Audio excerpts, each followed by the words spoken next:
मैं एक किस्सा सुनाती हूँ। मतलब कि मुझे याद है कि मेरी मतलब कि उस वक्त शादी हुई थी और यमुना में ज़बरदस्त बाढ़ आ गई थी हिमांशु।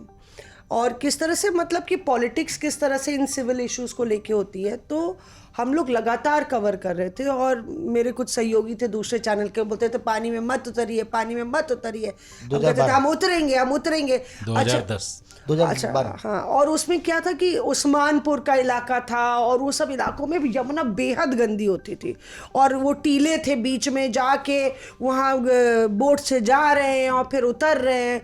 कितने फोन हमारे उसी यमुना की बाढ़ में जो है गिर गए कई बारी। आपकी हॉबी है ये ना? कंपनसेट किया नहीं किया चैनल? नहीं, किसी ने नहीं कंपेंसेट किया। फोन खोना हॉबी है इनका। हाँ, तो फोन उसी में गिर जाते थे। तो अगर फोन नहीं लग रहा है तो फोन गया। तो जब हम उतरे उसके बाद हम जब घर गए तो भाई, तो पूरे पैर में हमारे इतने बड़े बड़े छाले, और वो पूरा उस समय आपको पता नहीं चलता है। तो जो केमिकल की बात है, एलर्जी हो गई, ये हो गई। तो एक दिन हम शीला जी को मिले कहीं एक इवेंट में, तो पता चला वो हमको बुलवा रही हैं कि अरे वो कहाँ है मौसमी सिंह। तो वो तो बाढ़ बना दी है, बाढ़ बना दी है, दिल्ली में पूरी बाढ़ बना दी। कभी बेला कॉलोनी में बाढ़ ढूंढती है, कभी ISBT में बाढ़ ढूंढती है। इसकी बाढ़ से हम परेशान है। कहाँ है बाढ़? क्योंकि हमने कर दिया था 10 कदम दूरी पर दिल्ली के बाढ़, मतलब वो पूरा आउटर रिंग रोड डूब सकता है। और वो 10 कदम चल के हमने दिखाया था, 1 2 3 4।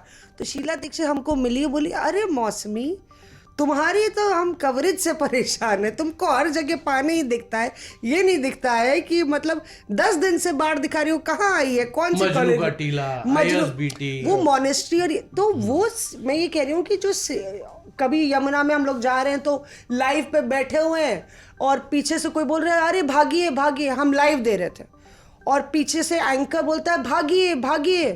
तो हमें समझ नहीं आया क्यों भागे भाई, लाइव दे रहे हैं, बोल रहे हैं। तो पता चला पीछे से सांप चला आ रहा है और मतलब हमारे पीछे ही बिल्कुल सांप आ रहा था। हम पीछे मुड़े तो देखा सांप आ रहा है पीछे।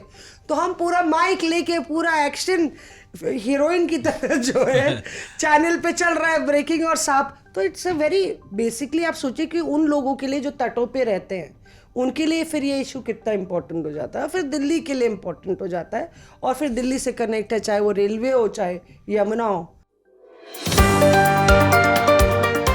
Reporters Off.